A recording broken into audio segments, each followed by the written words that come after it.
welcome. Thanks for being here. Also, really thanks for the coverage of the information of the Eurobasket during these last almost 3 weeks. And thanks for attending to this press conference the day before of the most important day in this FIBA Eurobasket 2025, a Eurobasket that is very clear today that became a worldwide event more than ever before. There is no other sport, obviously football, whose European Championship has such a big audience outside Europe. That applies not only to the interest from global media, but also to the huge reach it has directly with regular fans all across the world. As an example, the USA is one of the top 3 countries in terms of engagement with our digital official channels. Social media numbers, TV audiences, and media interests have already broken the records of 2022 and still have the final part of the event to be played. We will be able to provide exact figures after the end of this tournament. But for example, as an example today, the quarterfinal game between Greece and Lithuania had a 46% average share on the Greek TV broadcaster, and the share rose to 72% among young fans, which shows that the Eurobasket is especially popular with the most dynamic demographic. And also yesterday, the second semi-final game was followed in Turkey by more than 10 million spectators, which is the biggest audience in the recent history in that country. Also in terms of production, it's one of the highest caliber, both in terms of quantity with all the latest technology equipment, but also in terms of quality of the coverage of every single game of this championship. I can tell you that I received a lot of positive feedback from people who are used to watch NBA games and saw some things for the first time in this 2025 Eurobasket. For example, we get a lot of questions about the special camera that our FIBA social media crew used to capture certain players' actions that we use in our official channels. In this tournament, we saw again the importance of the impact of the qualifiers windows that we introduced back in 2017. Windows are the accelerators of the development of the national teams in all aspects, such as bringing in new players and helping with the depth of the team rosters. Probably Finland is perhaps the best example of this, making these semi-finals for the first time in their history. And not only cases as Georgia, Poland, Sweden, or even Portugal show this example. And let's not forget that the show will be back in November, just not 2 months, with the first window of the FIBA World Cup European qualifiers that will decide which European teams will qualify for the World Cup 2027 in Qatar. Basketball never stops. And in 2 months from now, it again will be the main talk in 32 countries in our continent. The enthusiasm of national team basketball continues, and we are certain that fans will embrace the national teams and celebrate them with playing at home. Tomorrow we have the last day of action here, and we expect to have great both games, both the bronze game and the big final. As of Monday, we will already start working with our Eurobasket 2029 host, Spain, Greece, Estonia, and Slovenia.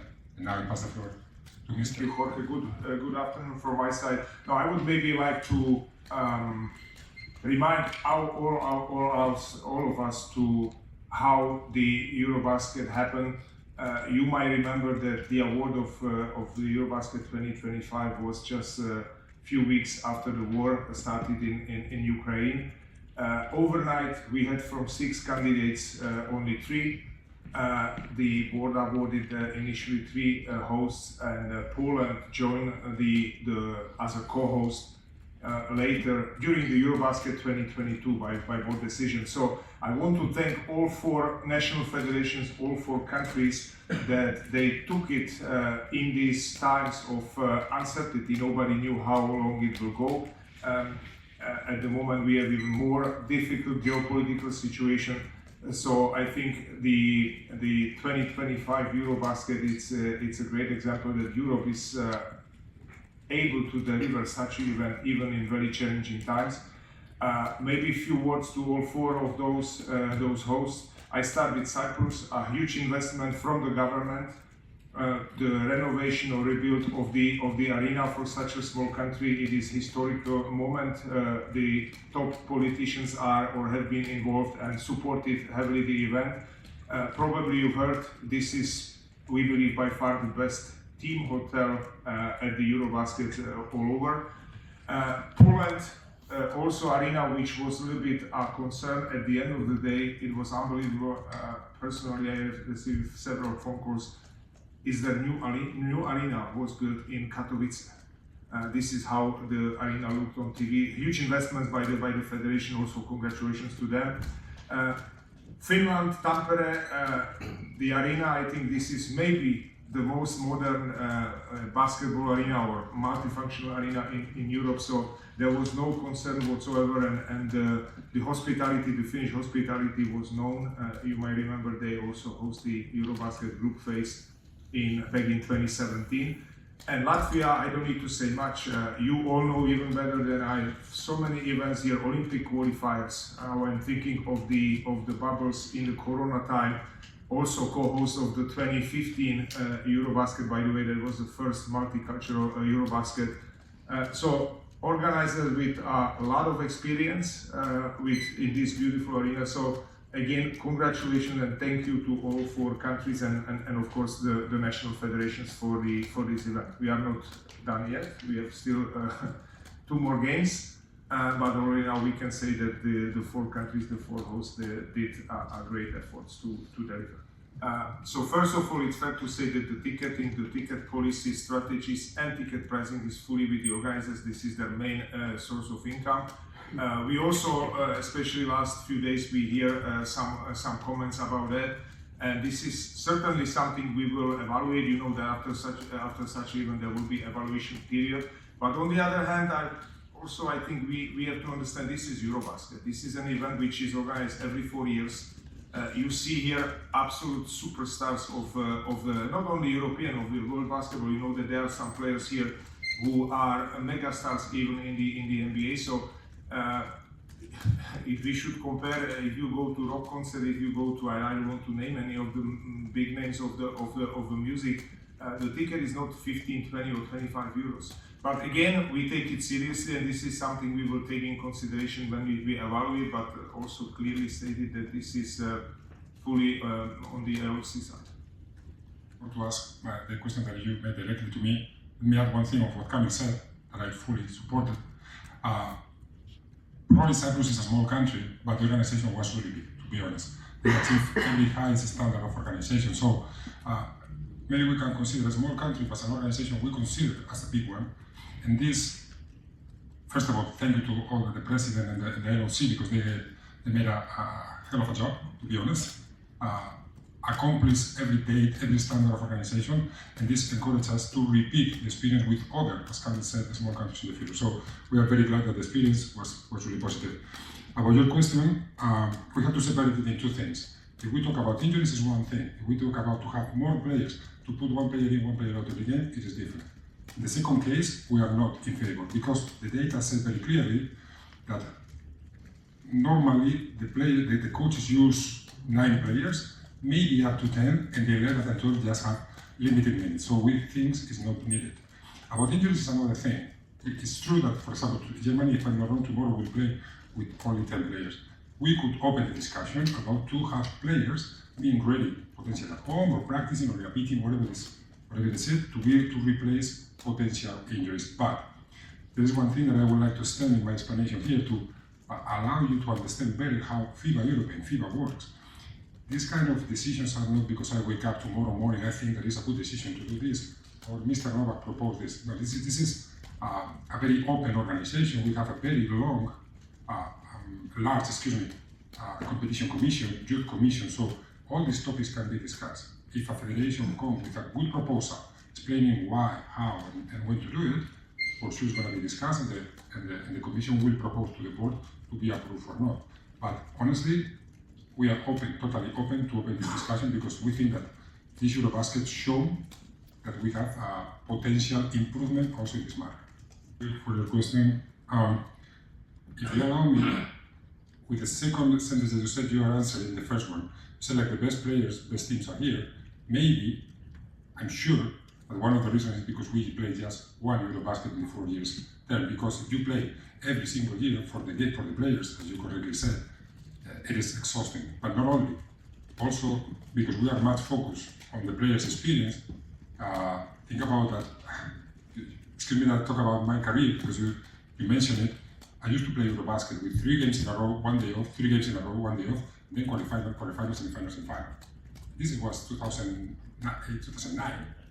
Now the players only have 1 back-to-back. This was the first decision of this office term to expand 1 day off, 1 day off, 1 day of rest of the Eurobasket with a big effort from FIBA Europe to support the co-hosts to avoid as much as we can the back-to-back. Only 1 back-to-back in this Eurobasket, no back-to-backs in the 2029 because we really take care of the health and rest of the players because we want, as you correctly said, as happening in Eurobasket, to have the best players, the best coaches, and best teams participating in the best competition events in Europe. Then about the officials, I have to be totally honest. I am very proud of the job of officials. I think that they are doing a great job during the whole tournament. For sure they make mistakes, but players miss shots, coaches miss decisions. I make mistakes every single day, believe me a lot. You can ask my wife, excuse me to say it. But we have to protect them. I said in the beginning, in the initial speech, that we have like, I don't know how many cameras around the court, so every contact, every detail can be viewed from many angles, and all the decisions can be taken with a big question mark.